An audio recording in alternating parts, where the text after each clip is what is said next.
And 1, 2, 3. Hey, good morning, y'all. It's Ned over at My Philippine Dreams, N to the E to the D over at MPD, coming at you from Dumaguete City, the city of gentle people, Negros Oriental, the Philippines, area code 6200. Welcome to our weekly live stream this week in the Philippines. We're going to be talking about some things that are going on here that could affect expatriate life for those looking to live, retire, study, work, do anything in the Philippines. We do this every week. We also have some other things that we're going to talk about. Basically, we're going to be talking about the nationwide smoking ban, some busted sex tourists, and a major drug bust in the little sleepy seaside town here in Dumaguete. Plus, we'll be talking about some suspended expat vlogger sites, the impounding of loud exhaust motorbikes in Dumaguete, and the suggested expat channel of the week. Again, welcome to Wednesday, March 8th, 2017, the first day of the rest of our lives. I hope everybody is well that is tuning in. We're coming at you this week in glorious 360p. Last week I had the audacity to try to stream at 480p. And we have a 0.5 megabit upload, and it just wasn't able to do it. So the stream kept crashing out. So hopefully this week it'll come a little bit better. It's 360p, so it's going to be fuzzy. If you're actually now watching this live, you're going to see, I'm sure, stuttering and all that because of the latency and the challenged internet speeds here in the Philippines. Before we get into the actual topics this week, I'd like to congratulate last week's trivia winners. They were George C., Kirk S., Bluegrass Bill, and Mike A., who correctly provided the answer to last week's trivia question. And the question was, the guitarist in question who modeled his look after Hans Hall of the Bowery Boys was indeed the inestimable Rick Nielsen, one of my favorite guitarists and one of my favorite bands of all time. And they're all really old now, and they're still touring every now and then. And back in the day, a lot of people were into Kiss that were my age, but I was into Cheap Trick, and I thought that was really cool, even though nobody else listened to them. All right, this week's trivia question. For March 8th, 2017, if you get the correct answer, the first 3 correct answers get a free copy of our ebook, Chasing Your Philippine Dream, an Expat's Guide to the Philippines. All you got to do is email your answer to My Philippine Dreams, not Philippines, but Philippine Dreams, myphilippinedreams@gmail.com. All right, week's trivia question. This small city in southern Mindanao is renowned for its bulad.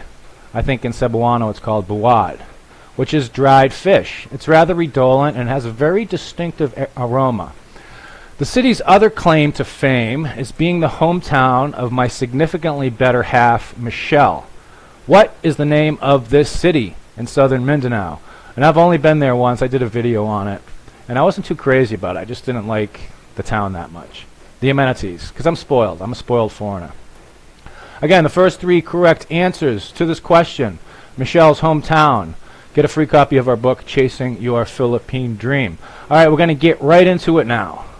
President Duterte to sign nationwide smoking ban. This is coming out of the Manila Times. President Rodrigo Duterte will sign an executive order Tuesday, which is yesterday, that will ban smoking in all public places nationwide. In January, the Philippines Health Secretary stated that Duterte, a longtime mayor of Davao City, had asked her to draft the executive order similar to what the city had been implementing on 100% smoke-free environment in public places. There will be no smoking in public places anymore, whether indoor or outdoor. Parks, bus stations, and even in vehicles. All these are considered public places. It's an order to the executive branch. It's up to the local government units also to draft their, shall we call, ordinances to implement this executive order. It's different from a law. This is the Philippines Health Secretary, she added.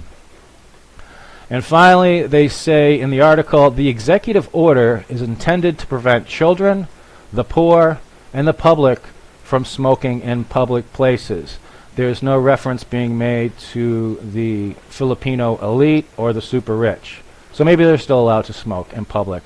This definitely could have an impact on people, expatriates, foreigners in the Philippines, because a lot of us here unfortunately smoke. And one of the excuses that I use to smoke is that the cost of cigarettes here is so cheap. It's only about $1 a pack, that as compared to $8 to $10 per pack in the United States, and I heard $25 per pack in Australia, that it kind of enables negative self-destructive behavior, at least in me. This has been my experience, because whenever I go back to the US, I quit smoking, I go on the patch and I vape, and then when I come back here, I usually start up smoking again. Again, using that excuse, oh, it's so cheap here. So this could definitely affect our lives here. And actually, I did a video, I'm trying to finish it up right now, I'm editing it, called Lower Cost of Living / Lower Quality of Life.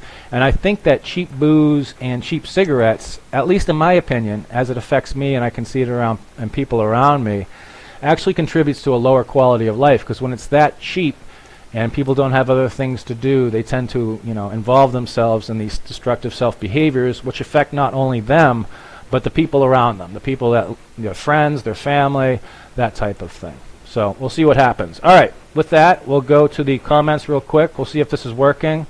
The video output is too low, and I got a big red line on my YouTube. Again, this is only going out at 360p on my OBS Studio, and it's only going at 300 bits per second, so you can see how bad the upload quality is. Yeah, Tony Macaras says to reduce smoking, do like Australia, price cigarettes really high, and that actually worked. $25 a pack, I heard in Australia. Who the hell is going to be smoking then? Vaping is a lot cheaper, and then I guess you get tired of vaping after a while. Hello, Robert. Hello, Bryant. Good morning, Wes CW. Brian Thompson, good to see you. Alan Daniels, Chris B. Brian Goins, is it changing for expats? Yes, as far as the smoking, it's going to be a nationwide smoking ban. Whether this gets implemented, okay, now it's showing offline, but I'm going to continue. So, here in Dumaguete's always had a smoking ban ever since I've been here. But it's not enforced. It's one of those things like the Bora Bora, the loud exhaust on motorbikes law. It's on the books, but they don't enforce it. Winky Man, hello from Seattle. Martin Joel says, I saw a guy wearing socks and flip-flop and thought of Michelle. I don't wear socks with my flip-flops. I do not wear socks with my sandals. The only time I wear socks is when I'm wearing my sneakers. All right, let's get back into it. In local news, we got some Philippine expat vlogger sites that have been taken down. We're going to refer to them as PV. And also, it seems like the Peter Pecker channel was taken down. And for those of you who know who PV is, sometimes referred to as the Manila Hobo, sometimes referred to with some more derogatory terms. He's an interesting character that's been around a long time, and he initially built up his channel by attacking me and Enrique, by calling us sexpats and referring to our girlfriends as bar girls and stuff. But anyways, it seems like his channel is down. I'm not sure if it was suspended, I'm not sure if it was terminated. He was actually on Video Freakdom. Shout out to Dave, It Takes Two. He was on Video Freakdom, and he said that somebody had, an expert hacker had gotten into his site, and he was working with YouTube to get it back up. Now, on a personal note, this news kind of saddens me. Because a lot of you don't know, I'm not usually upbeat and chipper all the time and super happy like I am on a camera. Sometimes I'm overwhelmed, and I'm disillusioned by some challenges that I face personally, and I get depressed, I get sad. And I used to take some solace when I was, faced with these first world problems like, that there's no authentic Thai restaurant in Dumaguete, or what kind of camera am I going to buy? Do I need to upgrade the SSD on my laptop? When I'm faced with these and I'm all stressed out and feeling really bad for myself, I used to take solace in going to his channel, watching his content, and saying, you know what, Ned? You might have it really bad. Times might be really tough, but at least you're not him. So, to PV, hope things work out, hope you get things straightened away, because, drama, man. We really do. Also, since we're talking about Philippine expat vloggers, I'm going to give a shout out this week, and this is going to be this week's expat vlogger recommendation. Barry Jordan. Some of you might know Barry Jordan. He's been around for a while. There was some drama associated with him a little while back. But for those who are interested in seeing how a foreigner, an expat, can survive on about $500 a month, I believe you said he was spending about $20,500 a month, Jordan channel, and you can see how it's done. And you can see what you can do with about $500 US a week. Oh yes, before we go on, this week's episode of This Week in the Philippines is brought to you by C2. C2 iced tea, green tea with apple flavoring. I love C2. I no longer drink soda at all. I wish it came in diet, but it's got the sugar cane in it, the sugar cane syrup. But this stuff is really good. It basically tastes like apple juice, and I love it. Whenever I'm out traveling and I'm all tired and driving for a long time, I always pull over to a Sari and get myself a nice ice cold C2. So thanks C2 for sponsoring this channel and giving us all the money that you're giving us for this product endorsement. I really appreciate it. Back to the comments. Back to see if our live stream's still on. All right, we got 62 people watching. I'm getting a lot of comments, and so I'll try to do my best. I wish you could look at the comments on a bigger screen.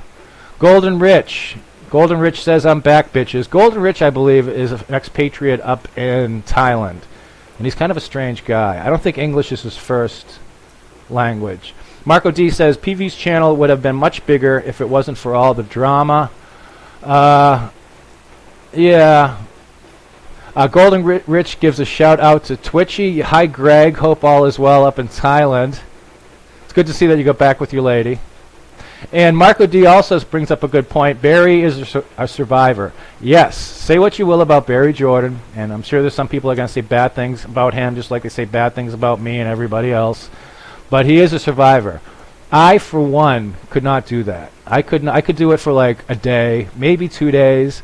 But if I don't have air conditioning and I don't have all my, contemporary modern amenities, I turn into a straight bitch. Golden Rich says, speaking of bitches, Golden Rich says, Ned, my bitch. So yeah, this is the kind of messages you get from Golden Rich. Now he's doing some racial. Yeah, he in video freaked him. Well, Robert says, yeah, the hobo is gone, thank God, but I think his channel was just suspended. And with him saying it got hacked or something, I just think he's trying to create more drama. But that's neither here nor there. I try not to get too involved with it, even though he's been directly attacking me for years. I don't think I've even mentioned his name in any of my videos or anything.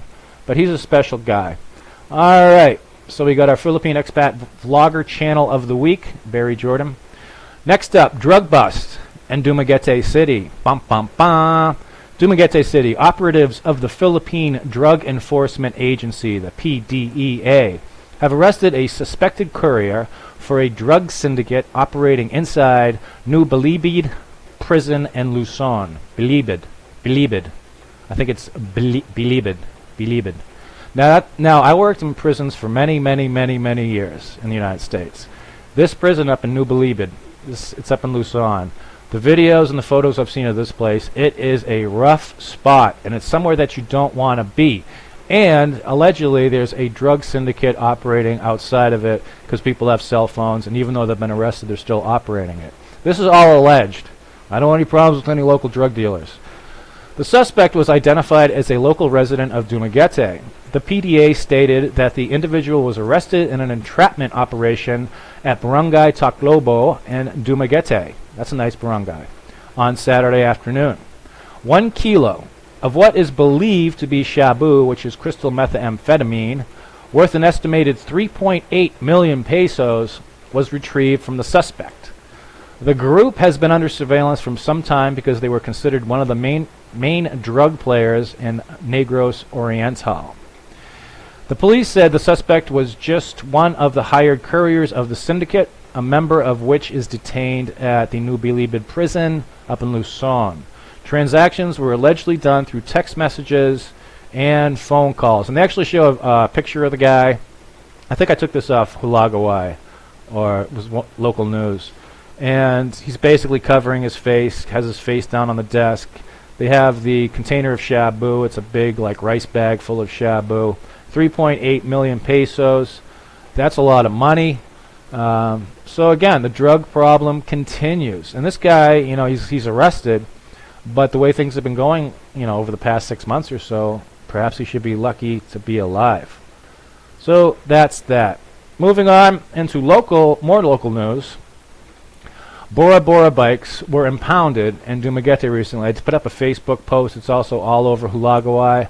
Bora Bora exhausts. It's Bora Bora in Cebuano. I don't know what they call it in Visaya. It's just those loud bikes. It's little 125, 110cc motorcycles fitted out with these DBS mufflers that make them sound like 1500cc racing bikes, open pipes. They're really annoying. It really lowers the quality of life for everybody involved. And what's great about this is when they posted it up on Hulagawai, a lot of people have them. But the police have been impounding them. They've been cutting off the exhaust, and the people have to pay to get their bike out of impounding and put a normal muffler on it. But what's great is seeing all the support of the local Dumaguete people supporting the enforcement of this law, because it's so loud, it's so annoying, and it contributes to the lower quality of life here. So it's good to see people supporting that. It's good to see the police enforcing it. They also got the crazy Dumaguete one-way stuff going on now that they're experimenting with. I'm not sure how that's working. Also, I want to talk about real briefly, if you've never been in the Philippines, or if you're here, let me know if you agree or disagree, but 40 kilometers per hour. I think that's my average speed in the Philippines thus far. We're not in a huge metro area like up in Luzon, Cebu. Well, Cebu even, you don't go that fast. But I notice most of the time I'm going about 40 kilometers an hour. And that seems to be a safe speed. I don't know what that is, because I'm an American, and us Americans, we don't use your socialist commie metric system. But it's a good speed. It's a safe speed. It gives you time for when the dogs are running out, or the carabao are running out, or the kids are running out, or other scooters and cars and sugarcane trucks and all that stuff's jumping out into the street in front of you. It gives you time to Peter T says, Ned, did you use the banks there? Yes, I use BPI. I am very impressed with their services. They have online banking. Every time I make a withdrawal from an ATM, they notify me via email, so that helps prevent against fraud. So yeah, I do use the banks here. Also, something to keep in mind, I think a lot of the banks are doing this. The best way to get money here used to be you have a US dollar account here at a Philippines bank like BPI, and then you deposit a US check from your US bank in it. It would take about 20 to 30 days to clear, but you would get the money transferred without any fees at all. But now some local banks, every time you do that, they're charging you a $5 fee. Golden Rich says, I don't know why I keep going to Golden Rich. I have a new friend, Ned, MC Hammer. That's great, Golden Rich. Glad to hear it. Golden Rich also asks, Ned, can you buy rap CDs in the Philippines? Yes, you can. You can buy whatever bootleg rap CDs you want. Jeremy Parsons is in the house. Roger Jr. Yes, last month I saw a report of a guy killed for selling fake shabu. Yeah, they, the salvage has been going on in Dumaguete just like it has been going on in the rest of the Philippines. Drug dealers have been getting killed by local groups. And like I said in the last live cast, here, at least on like the Hulagawai Facebook page and stuff, they're not really shy about showing the dead bodies. They're not shy about showing the casualties. So you usually see that. That's Angel in the background keeping me safe from the rats. Dun, dun. Oh, okay. Robert Bryant says, I toured the Bilibid prison. Outside, that is. LOL. Yeah, that's not a place I'd want to go, man. Lester Ager asks, how many pesos a day can you withdraw from your bank account? A lot of banks, they have a 10,000 peso limit. Some banks have a 20,000 peso limit. If you really need to make a withdrawal, you can just go inside. It's not a big deal. The banking here is pretty straightforward. Matt Gustafson says 25 miles per hour is 40 kilometers. Yeah, so most of the time I'm going about 25 miles per hour, which is a safe speed for me. Especially as I'm getting older. Reflexes are slowing down. Eyes are getting worse. Alright, moving on. Okay, so we covered the drugs, we covered the smoking, and now we're going to cover the sex. Sex store busted in Cebu City. They came to Cebu to take a break and have fun. But it was the kind of enjoyment that ran afoul with the law, landing them all in jail. Their vacation was cut short when the 9 Korean tourists were arrested by National Bureau of Investigation, that's the NBI, agents for allegedly engaging in sexual relations with Cebuanas aged 19 to 21 years of age who worked for a Korean-run escort service. The escort service was provided by a group of 3 Koreans and their Filipina cohort who operated via the internet the sex tour packages, a human trafficking offense in the Philippines, for a fee of 250,000 pesos per tourist.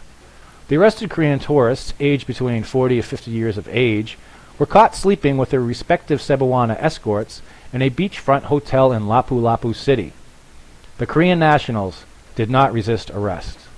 Charges will be filed against the suspects for violating Section 11 of the Republic Act 10364 or the Expanded Trafficking in Persons Act of 2012, which prohibits anyone from engaging the services of a trafficked person. The offense is bailable. Some offenses in the Philippines aren't bailable. You want to avoid those.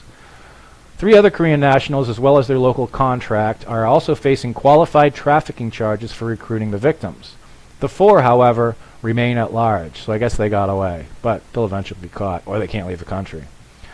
One of the policemen said, a local government official said, "I'm happy that this sort of activity got busted. Like illegal drugs, we might not be able to eradicate it, but at least we are doing something to stop it."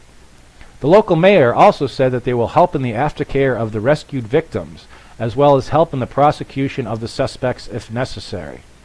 The victims were enticed to take part in the sex tour, as they were each paid 2,000 pesos per day for the 3 days that they were supposed to service, quote unquote. Of the 9 trafficked women, 2 had gone home when the operation was conducted. The NBI, however, hoped that the 2 women who remained will still testify against the suspects. The 7 rescued women were later set free. They are not minors, so we allowed them to go home, the police noted. They promised to come back during the filing of the charges against the suspects. The police also noted that the accused have the right to post bail, but NBI also intends to ask the Bureau of Immigration to issue a whole departure order against the 9 tourists while the charges against them are still to be resolved in the court. If found guilty, and there's a good chance they'll be found guilty, each of the 9 Koreans faces a prison term of 6 to 12 years. The suspect admitted he was paid 5... Oh, that's a different article. All right, so this is something that I guess was going on, and I guess what happened was there's a website in Korea where people can go contract the service of these sex tourist tour groups or whatever, come down, and I guess, I don't know, maybe one of the woman who was working, one of the victims who was rescued, one of the prostitutes, I guess, she didn't think she was getting enough, or maybe she got shortchanged, so somebody went to the police, notified the police. The guys were set up in an entrapment operation, and they were all busted. And there's pictures of them in the newspaper as well, but they're all hiding their faces, of course, because, you know, people don't want to be associated with this type of thing. But their names are out there, and this is something that you have to deal with. Also realize that in circumstances like this, or when they bust, you know, girly bars or that type of thing, and they go in there, they refer to the people, the prostitutes working there a lot of times, as victims and as being rescued. Sometimes I can understand that in the case of underage, but when, you know, people are of age and they're, you know, willfully working or engaged in that sphere of employment, it's kind of hard to see them as being rescued and being victims. I think a lot of times when it comes to moral stuff like that, everyone's being victimized at some level. Realize also that the Philippines is an international sex tourist destination. There's this group of guys who refer to themselves as whoremongers, and they use that term proudly. And they actually have like websites and forums devoted to this stuff. Don't ask me how I know that. I just do. Miss Michelle. So these mongers, they talk about the places, the best places to go to get sex, the cost, the girl, but they review the girls, the places, the clubs, and all this stuff. Mainly focused around Thailand, the Philippines, Cambodia, that type of stuff. Some of the guys, and I get a real kick out of this, they refer to themselves as PUAs, which I guess means pickup artists. So these guys learn how to, pick up women, I guess. This whole pickup artist community or something, and they come to the Philippines to hone their finely crafted skills, which really shows the extent of their ability and what they've learned. So that's the sex, there's the drugs, and there's the smoking. There's actually a lot going on this week. And personal news on myself, yeah, this is terrible. It's showing offline again. I got my ticket to go back to the United States. I'm going to be doing that, and it looks like the stream's complete. Well, I thought this came across pretty well. Had a good time. If anybody's still there, I appreciate you being engaged. Oh, okay, stream resumed. Alright, so we had a little technical hiccup there. Alright, so this is my experiences with the YouTube live casting thing and using OBS Studio. Again, it's only set for 360p, 300 bits per second, but it keeps cutting in and out. It's really bad. The connection is really bad. I'm really tempted to try out. SkyCable has a 50 megabit download, 5 megabit upload, and because this PLDT upload speed is just ridiculous at 0.5 megabits. This is the 21st century. This is the 21st century. Hi, Michelle. Hello. Yeah, it's not doing good, the internet. All right, so thanks for tuning in for this week's live cast. Michelle and I hopefully go to Bohol on Sunday. Hopefully. We're not taking Angel. We'll have somebody staying. Somebody's actually going to be staying and guarding our house. So again, thanks for watching in Wednesday, March 8th, 2017 to our live cast this week in the Philippines. If you know the answer to the trivia questions, make sure you email them to our myphilippinedreams@gmail.com. With that, this is Ned. And this is Michelle. And we shall see you next time. Take care. Take care. And don't get PLDT, 8 megabit download, 0.5 upload. It's horrible.